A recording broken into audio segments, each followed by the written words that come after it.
This is the flint corn. Okay. That's like more than 12 inches. Okay. Has 8 rows of corn, and there's roughly 40 per.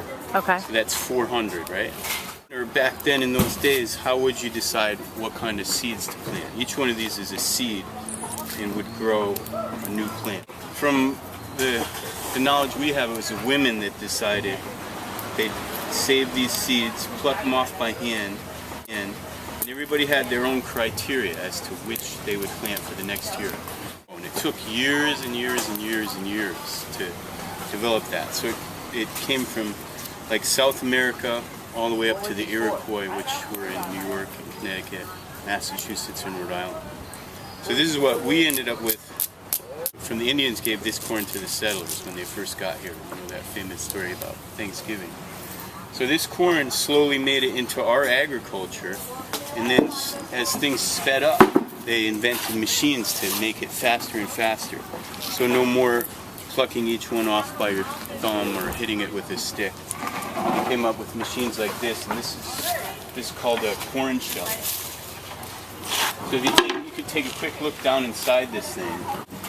Can you see down in there? Do you see those teeth? That's fascinating. It is. So you got to spin hard, 2 hands. So you put it in. Keep going. You can see how quick that is. It came right off in one fell swoop. I want to do that again. Kernels are off. And you have a shaker here. And then you have the corn. And you take it and you can grind it. This is a steel wheel. So you could catch it, and then this would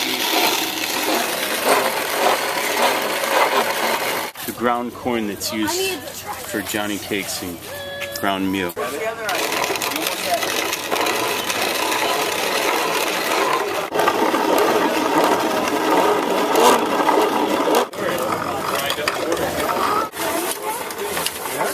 Actually, if you eat too much corn, you can get a disease. It's called pellagra. And it's a zinc deficiency in the body. And it actually happened in the American South, early 1800s, once they sped up and people were able to eat corn and a lot of it and nothing else. But the American Indians knew that, and the people in Mesoamerica knew that. Would take the outside of the hull off, that's this, and mixed with the lime, it made the different nutrients available to the body. So you could have the corn be a large staple in your diet and not affect your health. How is flint corn any different than any other kind of corn? It was favored for its storability. You can see that the kernels are very hard. They store very well. Indians used to bury that in the earth over all winter. They kept the kernels on the cob. That cob would help to regulate moisture. If it was too dry, the cob would suck the moisture back in, and if it was too wet, then it would help to, disperse that. So what brought you to this particular experience? So I went to one fair that was an organic fair, and they wanted me to have organic corn. I was just using cattle corn. So I said I'd look, and that led me to this fellow called Harry here in Rhode Island. And he's still growing Rhode Island flint corn the way it's been grown for hundreds of years. His actual seed came from the University of Rhode Island. University of Rhode Island is a land-grant university, right? Correct. And so it started in agricultural education. From my own experience, I started this, and more folks like you would ask me questions, so I started doing a little more research. And we went on a trip out to South Dakota, and for miles and miles, all we saw was corn. Over 90% of the corn in the United States is grown with genetic modification, nitrogen fertilizers, and mechanized farming. Sounds like a pretty large number to me. Why should we be concerned about genetically modified corn? How is it different from something that is on this small of a scale? My concern from my perspective is it seems to happen pretty quick. That we talked about was a long process over thousands of years, moving with man to different climates, and then the corn slowly developed too.